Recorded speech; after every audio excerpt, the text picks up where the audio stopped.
Broadcast is now starting. All attendees are in listen-only mode. Good morning, everybody. Can everybody hear and see me? Excellent. You can't see?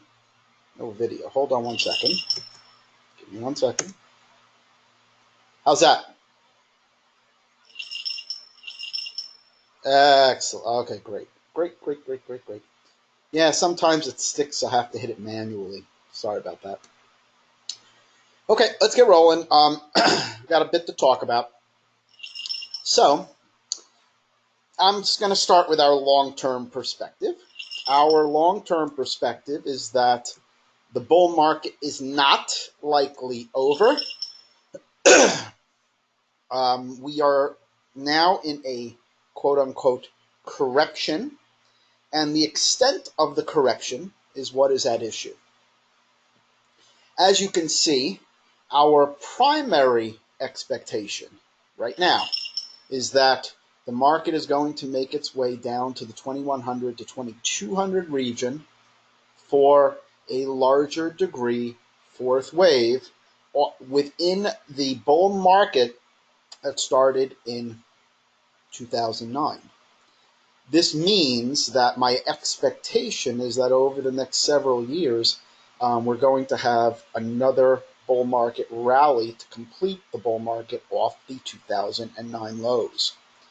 Which means, should we see this larger degree correction, it will likely give you a tremendous opportunity to buy stocks or even buy the market, wherein the market could potentially double before we see the end of the bull market. So that's the opportunity before us if we get that full fourth wave that I would like to see. That should take us well into 2020. Now, the alternative is that that fourth wave has ended in a very small, relatively small fashion. Moreover, the reason I have a hard time buying into that as a quote-unquote relatively small fourth wave is because the structure is not anywhere near a standard structure. It is more of the lesser common WXY structure, less reliable, as well as most of the major stocks in the market have yet to see that larger degree fourth wave. So based upon a number of things that we're tracking, that is why that big four is our quote-unquote primary count. Now, market's not going to go down there in the immediate move. Okay, the market is going to be taking us. The market is going to be taking us in more of a choppy up-down, or at least likely choppy up-down scenario, and this is what it would look like. Ultimately, what I'm looking at is the next decline that we're trying to set up here will only be the A wave of a bigger A wave of that wave 4. So, the alternative count is, like I said, that the wave 4 has ended and that we have begun the next rally towards 4,000. What is going to be the difference? Well, currently, as you can see from the chart, we're set up to go into our main support region. And as long as this 2600, 2550, 2600 at max holds as support, we're going to be looking for a rally that's going to take us into the last quarter of 2019. If that rally is clearly impulsive, meaning if it is a clear 5-wave structure, then I am going to be adopting the alternative count and looking for a breakout. The breakout confirmation comes over 3115 as it presents currently. I can't say that that probably will get lowered, But as it stands right now, that major breakout point is 31.15 on the SPX. You see a breakout on 31.15, that's going to point us to 3,500 and very quickly. Again, not my expectation. I think that when we complete this drop, I think that rally is going to be a choppy corrective rally and potentially set us up for a deeper pullback to complete the A wave of wave 4. You will then see another rally that could take us a whole 6 months again. Could take us right back into this congestion region. Give everybody this massive heads and shoulders that everybody's going to freak out about. It probably will trigger, but that's not going to be a bear market like most are going to probably say at the time. In my opinion, that is going to be a massive buying opportunity similar to the one you had in 2016. That is my bigger perspective, and the differences between the two counts will likely be evident in the last quarter of 2019. The last quarter of 2019 will likely give us that indication. So let's move on to the 60-minute chart. And as you could see from my 60-minute chart, I'm presenting the same pathway, but take note, I have it a little more condensed here just to show it on here. Don't take timing from my analysis. In all the years I've been doing this, I have studied so many different timing methodologies. I've looked at cycles, I've looked at Fibonacci ratios, I've looked at moon cycles, and I cannot tell you how many different types of timing and cycles I have tried to analyze over the years. And I've come to the same conclusion after doing a tremendous amount of research through the years, and that I have not seen a single one that is more than 50%, which means it's a coin toss, which means, you can use it as an adjunct to your analysis, and we have one of our members who does that really well at Elliott Wave Trader, Mutz. He marries them, but his primacy is the Elliott Wave analysis. Again, timing is, I have not seen anything that can give you a timing perspective that is more than 50%, in my opinion. And that is because if you understand the market is not linear, then how do you put a linear timing box around an entity or an environment that is nonlinear? So, and I've discussed this with many cycles, quote-unquote, experts, and nobody has been able to explain that issue alone just to get me past that. So until somebody can explain that to me and show me how that can work to better than 50%, I just don't believe you can really apply a timing box with high confidence to the market. You can use it as an adjunct, but I don't see how you could do it as a high confidence item. That's why I've seen more cycles analysts blow up subscribers than anyone else. So that's as an aside. So don't take the timing I've got on here. This is more of a representation of our estimated path. So for now, I think the market is setting up for a drop. Okay? And let me show you on the ES, which looks like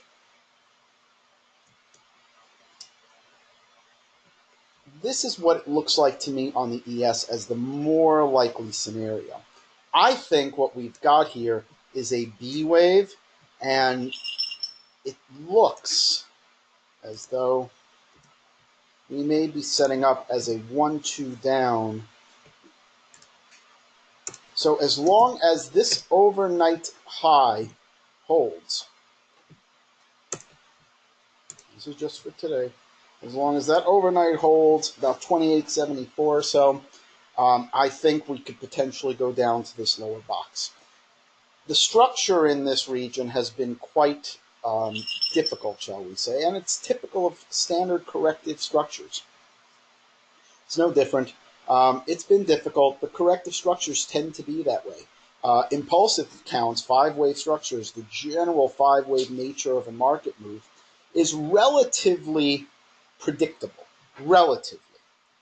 But Elliott outlined that corrective structures are much more variable in nature.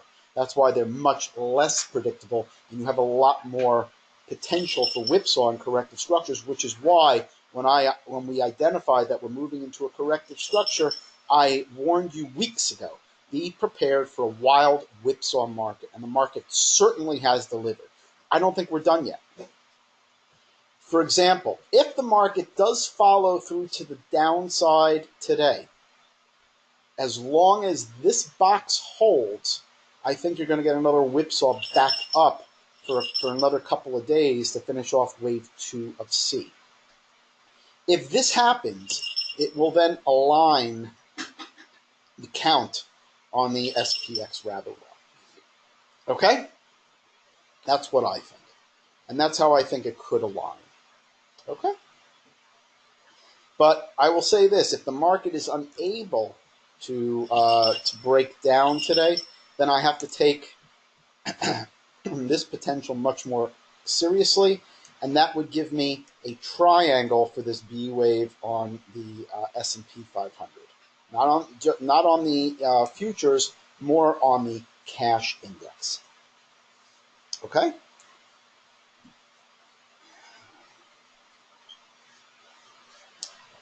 Okay, bear with me a second, guys. I have to... 1 second. I apologize.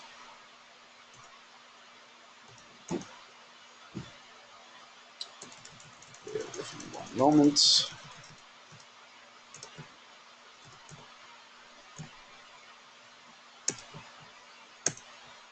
Okay, sorry about that, folks. Okay, so right now, that's really what I'm looking for.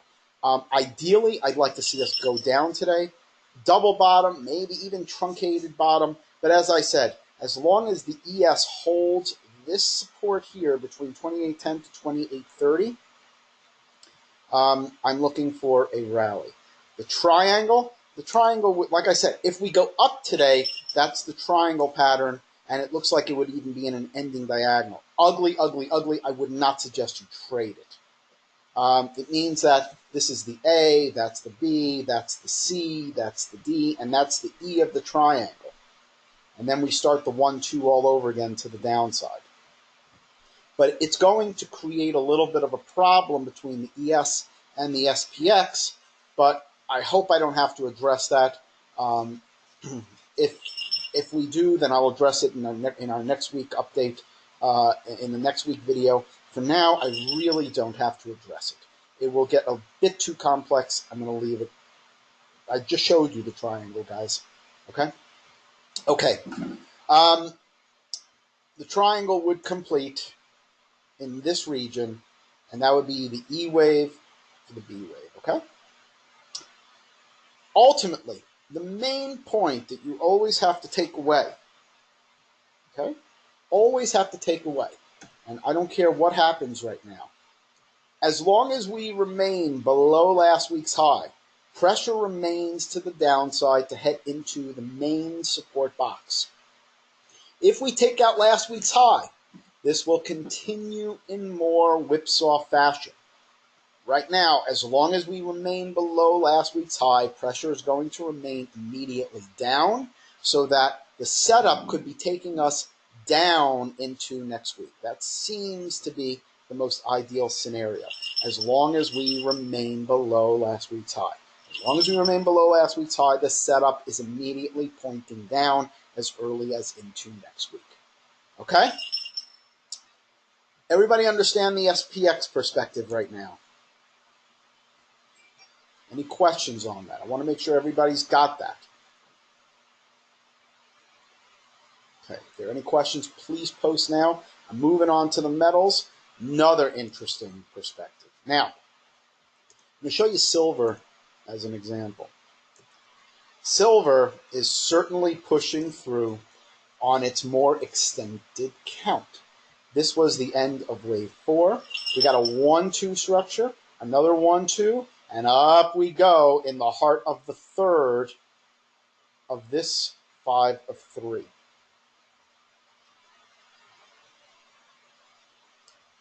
you wouldn't necessarily invalidate the triangle on the SPX carry. Rather, if we go down, that puts us in more of the 1-2 structure I was pointing out. Okay, so back to the metals. Ultimately, I'd like to see us holding on all pullbacks now over, hold on a second. I mean, we really should be holding over, it's about 1790 or so is really where we should be holding. 1790, but 1820 or so is really the upper level of support. So 1790 to 1820, that really is going to be the support we're looking for wave 4.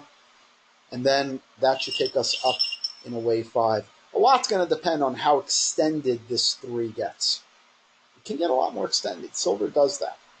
And if that's the case, then my expectation is then we're going to see a multi-week, if not a multi-month, 4th wave pullback consolidation, and then we rally again. That's how silver is breaking down. GDX is breaking down similarly.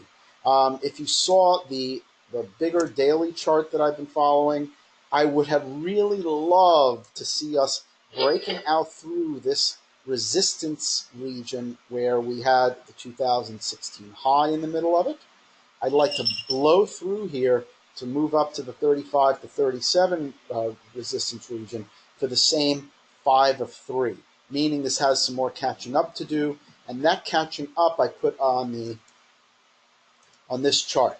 As long as this pivot continues to hold, that's going to be pushing us up 3, 4, 5 to complete 3, 4, 5. That'll complete it all.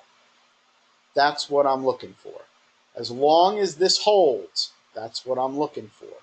Now, should we get up there, I'm going to tell you, you want to be a little bit more cautious going into this one. If we get all the way up into the 35 to 37 region, if we get all the way up into here, I think that's the point in time where you start getting yourself some hedges.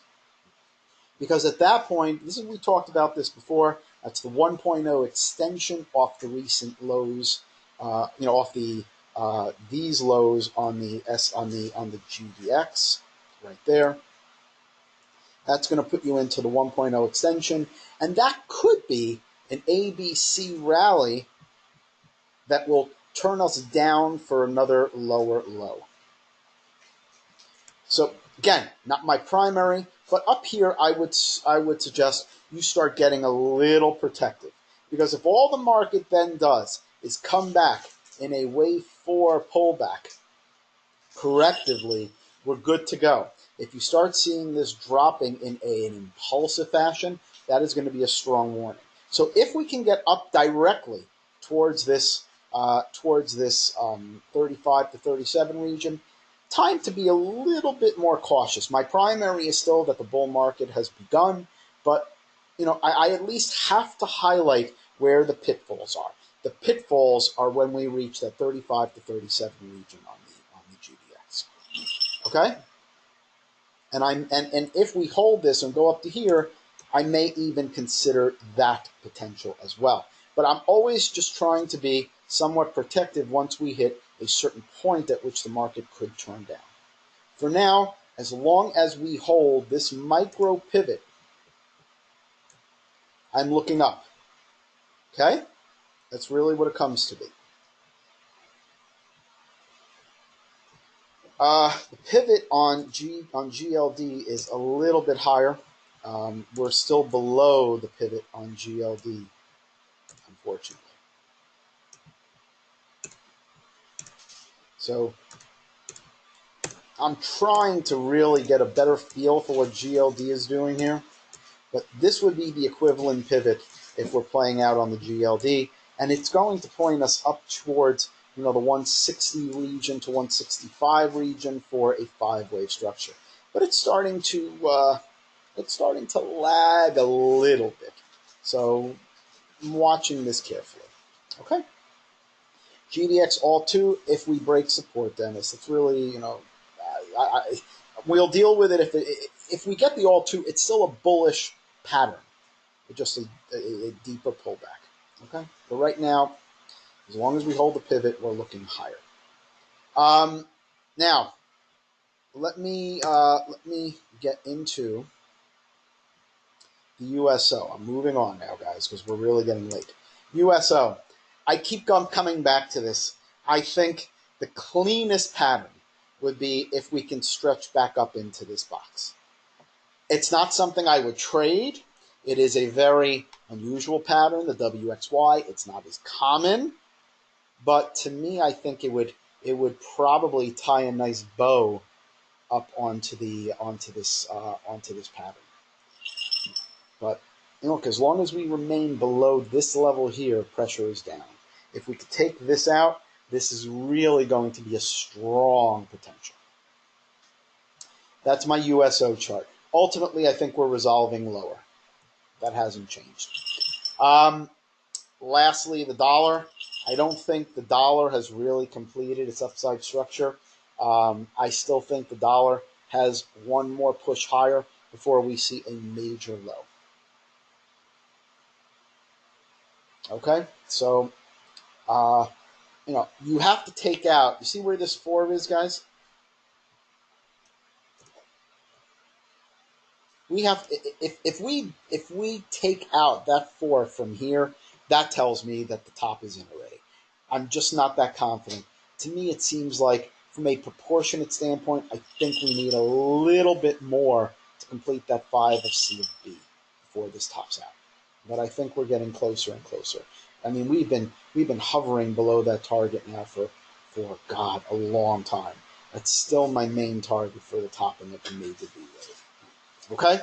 I am running out of time, ladies and gentlemen. IWM is still following as on my expectation. Would I sell any longs?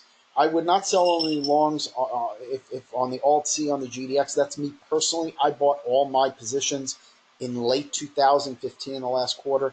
I'm not going to sell them, except the only ones I will sell are the ones that have been terribly lagging. So those are the ones I probably will sell at that target up in GDX. Outside of that, I have no intentions on selling anything. I will hedge my positions with puts on the GDX, and should we develop in a downside structure that would be indicative of going to lower lows, in other words, a clearly impulsive wave 1 down, at that point I would probably put tighter stops on all my long positions. For now, I'm maintaining. Okay, other than the ones that have been very lagging up if we get into the 35, 37 region. Any questions, ladies and gentlemen? We're 6 to 7 minutes away from the open. We're running out of time here. Any questions about what we cover regularly? I can't go into anything extraneous. Short positions. Not right now, guys. I've outlined what I'm doing on the IWM several times in the past. On the downside, that's been my plan the whole time. Nothing has changed on that, guys. Any other questions, ladies and gentlemen? Excellent. 3 up. 1-2 structure to the downside. This should take us down. Okay, guys? I'll catch you guys later. Have a great day.